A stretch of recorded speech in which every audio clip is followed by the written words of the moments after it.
داسې 2 زامن مې ترو مړه کړه. هېڅوک مې کور کې نور د سرپرست نشته چې موږ یا ډوډۍ یا اوړه یا غوړي یا شی ما دواړه مړه کړه. او اوس مې واړه 8 یتیمان دي، 2 کونډې، زه هم کونډه یم. هتي د الله ایله ده، همدای تاسې ایله ده، د خدای له مخې دی تاسې خدای هم کور ودان لره، زوی هم لوی.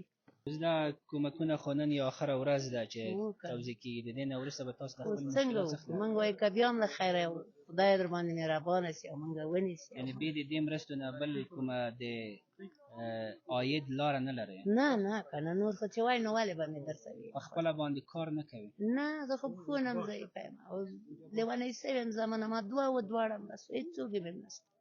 زه به چی وکړم؟ ملکو بټۍ دې غو پروت همالته، چی به پکې اوبه نشته، هغه نشته، سړي نشته چې راته ویې کړي. د الله ایله ده. خدای مهربانه دی.